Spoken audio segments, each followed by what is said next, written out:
olá, que a paz do Senhor esteja no seu coração. Sou eu, Padre Roger Araújo, com você no nosso programa A Bíblia no Meu Dia a Dia. É uma graça, aquilo que Deus nos concede, nos reunirmos em torno da mesa da palavra para nos alimentarmos de Jesus, palavra viva, que fala ao nosso coração, que direciona a nossa vida, que nos ensina a viver a cada dia. Vamos juntos meditar a palavra do Senhor nosso Deus? E nos colocamos na presença do Pai. Nos colocamos na presença do Filho e do Espírito Santo. Nos colocamos na presença da Trindade Santa, implorando a bênção, a graça, a proteção, a luz e a direção, em nome do Pai, do Filho e do Espírito Santo. Senhor, eis-me aqui. Senhor, eis-nos aqui. Nós somos teus servos, Senhor, que queremos ouvir tua palavra, queremos meditar tua palavra e queremos viver tua palavra. Por isso, fala ao nosso coração, direciona os nossos passos, ilumina, Senhor, a nossa vida e ensine-nos a viver, porque só tu, Senhor, tens palavras de vida eterna. Que a tua bênção esteja agora conduzindo os nossos passos, direcionados pelo teu Espírito Santo, possamos ser agraciados pela tua palavra.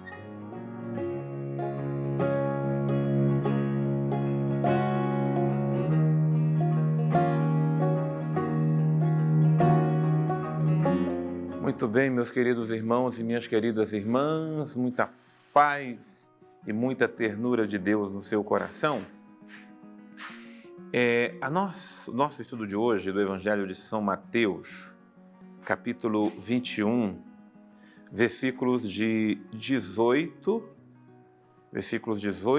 a 32. Então, vamos lá no capítulo 21, os versículos são do versículo 18 até o versículo 32.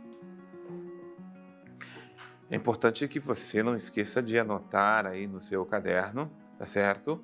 E também colocar a data de hoje, os elementos espirituais tão importantes que nós vamos a cada dia nos alimentando dessa palavra. De manhã cedo, voltando para a cidade, Jesus teve fome. Avistando uma figueira à beira do caminho, foi até lá, mas nada encontrou senão folhas. Disse então a figueira: nunca mais nasça fruto de ti. No mesmo instante, a figueira secou. Vendo isso, os discípulos disseram admirados: como é que num instante a figueira secou? Jesus respondeu, disse: em verdade vos digo, se tiverdes fé e não duvidardes, não só fareis o que fiz com a figueira, mas também se disserdes a este monte, arranca-te daí e lança-te ao mar, acontecerá. Tudo o que na oração pedisdes com fé, vós o recebereis.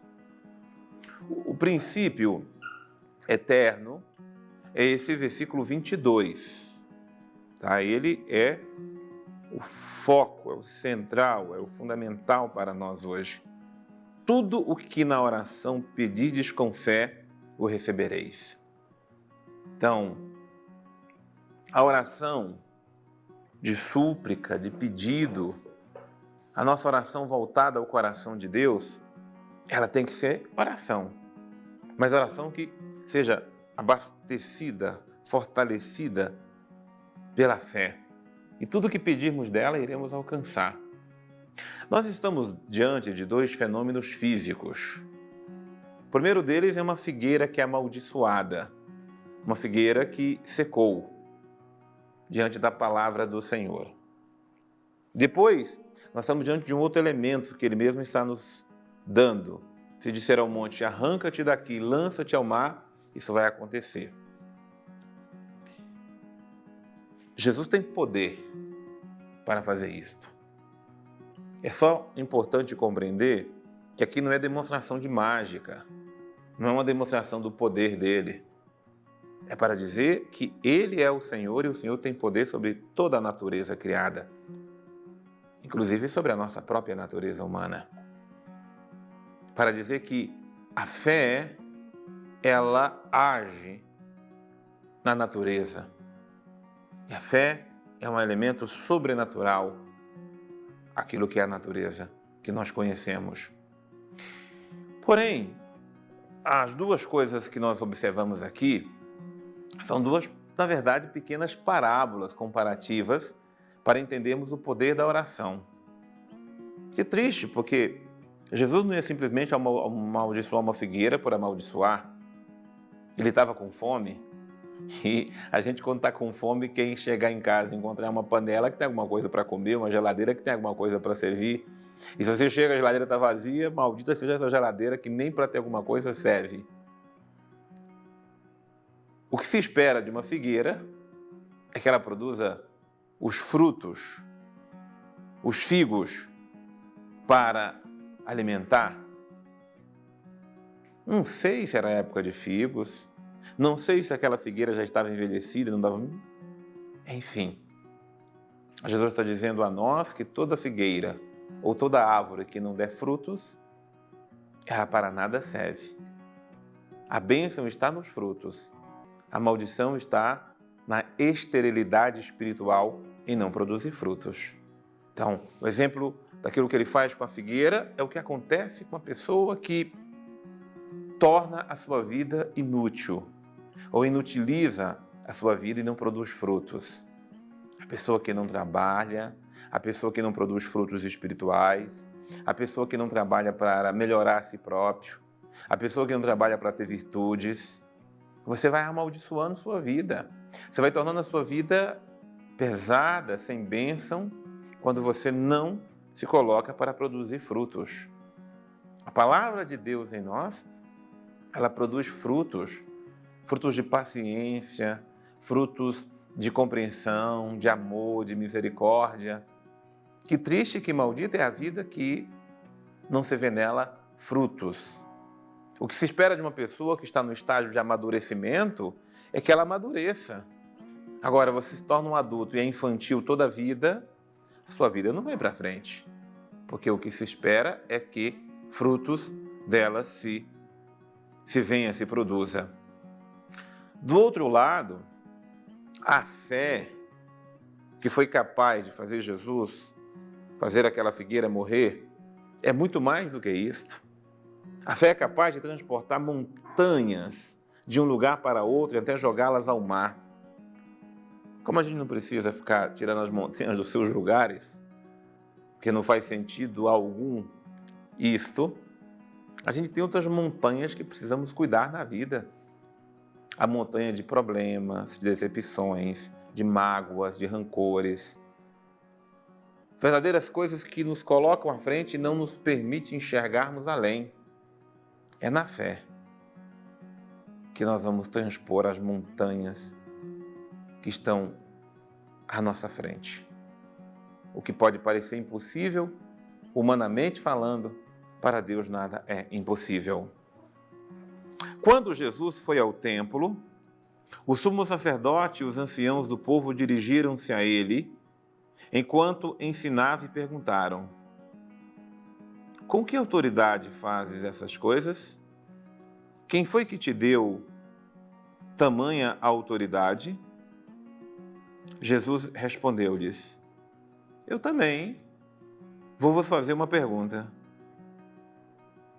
Aliás, eu vou fazer uma só pergunta.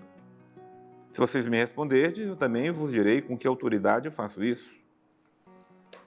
Me digam, de onde provinha o batismo de João? Vinha do céu ou vinha dos homens? Eles ponderavam entre si. Se respondermos do céu, ele nos dirá: e por que vocês não acreditaram nele? Se respondermos dos homens, tememos a multidão, pois todos consideram João um profeta. Responderam então Jesus: não sabemos.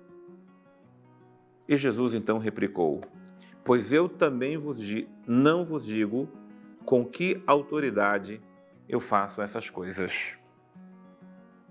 Aqui está uma mensagem esplêndida.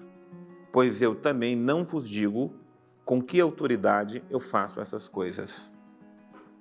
Tem muita gente que adora perguntar, mas não quer se aprofundar, ou não quer responder para si próprio. Se a gente não mergulha na alma, vamos ficar sempre na superficialidade das coisas e não vamos atingir o essencial.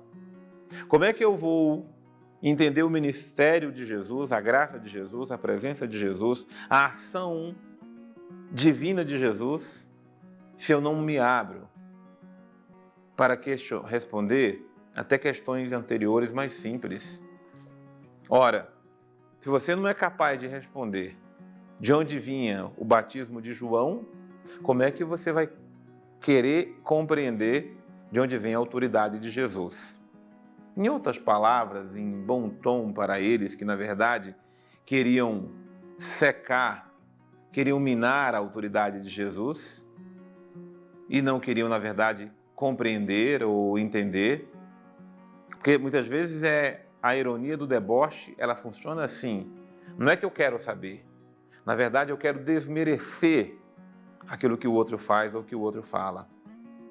Então, nesse tom Jesus não vai. Ele vai no tom da verdade, da seriedade e da serenidade. Se vocês responderem de onde vem o batismo de João, vocês vão compreender de onde virá também a minha missão. Se a gente vai ao fundo da alma, nós vamos compreender a ação de Deus no meio de nós.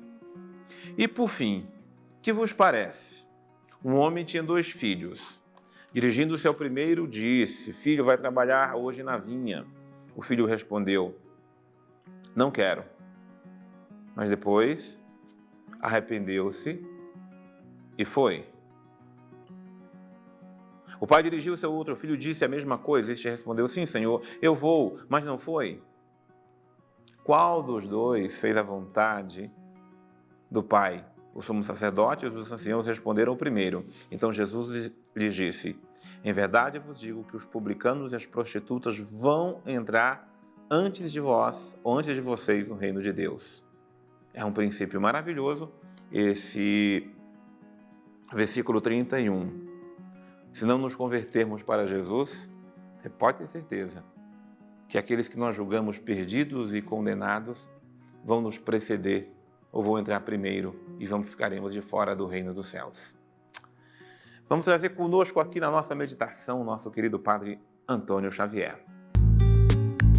Desde que eu era criança, uma passagem que sempre me intrigou um pouco foi o porquê Jesus amaldiçoava essa figueira que hoje nós estamos estudando, né? Algo muito estranho. Em outro evangelho diz, inclusive, que não era nem sequer tempo de figo e que Jesus foi lá procurar, não achou, não era tempo, e depois termina por amaldiçoá-la, que ninguém mais coma dos teus frutos, né? E quando Pedro no outro dia vê que não, que ela realmente secou, que não tem mais possibilidade nenhuma, vai dar a notícia para Jesus que ainda aumenta mais as coisas. E achava super emblemático. Mas claro, à medida que passa o tempo, que a gente vai estudando, conhecendo com maior profundidade, vemos que existem gestos também da parte de Jesus que não são gestos diretamente comunicativos em si, mas que eles deixam um sentido para além daquilo, que é o que aconteceu aqui. Então aqui nós entramos em 2 símbolos interessantes.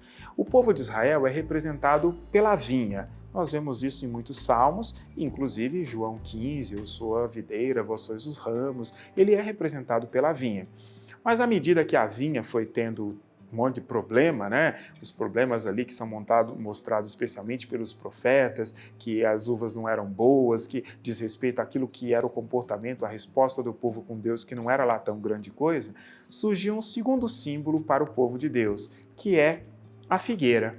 E a figueira era chamada do resto de Israel. Então, no meio do povo de Israel, existia o povo bem fiel. No meio da videira, né, ali da vinha, tinha a figueira. Era essa a ideia. Tanto que tem uma parábola que Jesus fala de um homem que foi numa figueira que tinha plantado no meio da sua vinha e não achou frutos também. É tudo análogo, tudo misturado, tudo idêntico. O que ele quer dizer aqui? Nem aqueles que se consideravam mais fiéis que os outros estavam produzindo nada. Esse é o problema do povo de Israel. E que por isso, assim como aquela figueira, terminam por secar. Por causa da palavra de Deus. É a palavra de Deus que os faz secar.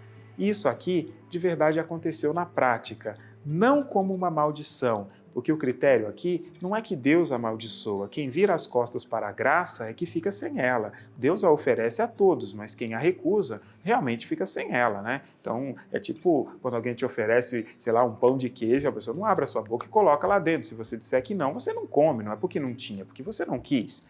E é exatamente o que acontece aqui, e o povo de Israel vai ser progressivamente substituído exatamente pelos cristãos. Claro que isso não quer dizer que eles deixaram de existir, como lembra São Paulo ali na carta aos Romanos, mas que eles perderam uma fase importante da revelação. A expectativa deles os lançava para aquele momento, mas infelizmente naquele momento eles não conseguiram perceber quem é que os visitava. E por causa disso, terminaram por perder a chance de receber o Messias verdadeiro e ali encontrar a salvação de forma plena. Mas graças a Deus, nós acolhemos, nós somos esse novo povo de Deus. Lembrando que o mais antigo não foi excluído, ele continua sendo convidado. Deus não deixa ninguém de fora. Senhor, ensina-me a orar, mas ensina-me a orar com fé, ensina-me a orar com confiança, ensina-me a orar, Senhor, colocando em Ti todo o meu coração, toda a minha esperança, todo o meu ser. Porque é em Ti, Senhor, que está a salvação. Ao Teu nome, o poder, a honra, a glória para sempre. Amém. Em nome do Pai, do Filho e do Espírito Santo, muita paz de Deus no seu coração. É bom ter sempre a sua companhia na meditação da Palavra de Deus. Deus o abençoe imensamente e eu lhe aguardo no nosso próximo programa, A Bíblia no meu dia a dia.